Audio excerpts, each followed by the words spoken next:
Hey guys, this is Kanchan. Welcome back to my channel math of maths. तो आज हम एक नया क्वेश्चन डिस्कस कर रहे हैं जो कि है z इक्वल्स टू 1/3 + 4i। तो इसमें पूछा गया है हमें मोड z की वैल्यू निकालनी है। तो ध्यान से समझिए, मोड z का मतलब होता है मापांक, और मापांक को हम किस तरीके से डिनोट करते हैं। देखिए,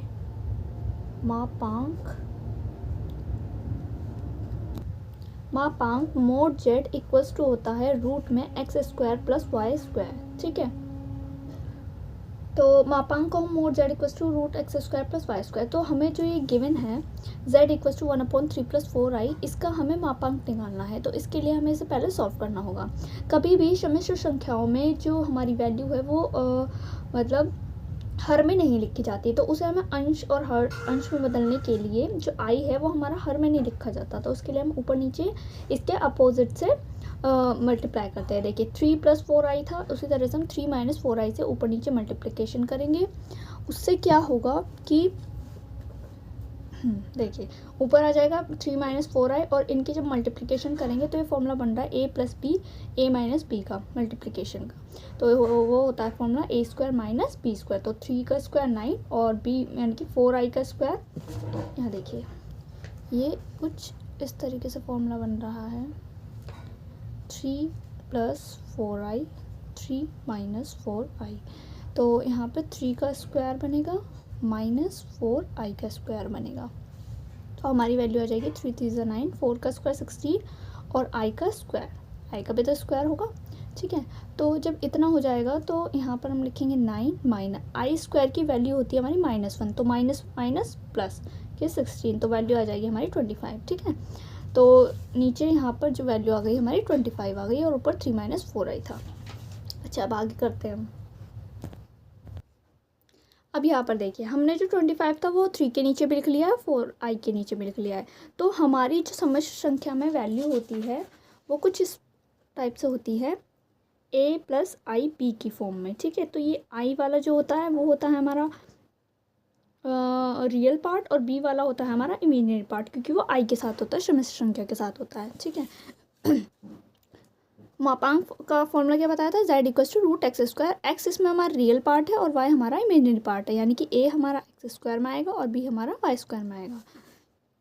तो यहाँ हमने फॉर्मूले में लिख दिया, पहले रियल पार्ट का स्क्वायर प्लस 4/25 इमेजिनरी पार्ट का स्क्वायर। 3 का स्क्वायर 9, 25 का स्क्वायर 625। ठीक है, ऐसे 4 का स्क्वायर 16, 25 का 625। इन दोनों को ऐड कर लिया और उसके बाद हमारा 25/625। जब इन्हें सॉल्व करा तो हमारा फाइनल आंसर आता है z equals to root mod z equals to, यानी कि मापांक इक्वल्स टू √1/5। आई होप ये क्वेश्चन आपको बिल्कुल क्लियर होगा। अगर आपको कभी भी क्वेश्चन में मापांक निकालने के लिए पूछा जाता है तो आप आराम से इजीली निकाल सकते हैं। एक और क्वेश्चन देखिए, अगर आपसे क्वेश्चन में कहा गया है कि सम्मिश्र संख्या mod z equals to 1 + i का कोणांक ज्ञात कीजिए। अगर आपसे कोणांक पूछा, अभी हमने क्या निकाला था, मापांक, जो कि क्या था हमारा मोड z। लेकिन अगर अब आपसे कोणांक यानी कि थीटा की वैल्यू पूछी जाए तो हमें क्या करना होगा। तो मापांक के लिए हमने क्या फॉर्मूला लगाया था, अंडर रूट में x² + y², जहाँ की x हमारा क्या था, x हमारा था रियल पार्ट और y हमारा था इमेजिनरी पार्ट। इसी तरह से इसका भी एक फॉर्मूला होता है जो कि है ये कोणांक का, theta equals to tan inverse y/x। y क्या है हमारा, यहाँ पर y है हमारा इमेजिनरी पार्ट और x है हमारा रियल पार्ट। ठीक है, तो चलिए इस क्वेश्चन को हम सॉल्व करते हैं। वैल्यू याद रखिए, मोड z इक्वल्स टू है 1 + i, तो इसका हमें क्या निकालना है, कोणांक निकालना है। हाँ जी, तो यहाँ देखिए कोणांक मोड z की जब हमें वैल्यू निकालनी हुई तो सबसे पहले तो मोड z के लिए हमने क्या बताया था कि रूट में x रियल का स्क्वायर और इमेजिनरी।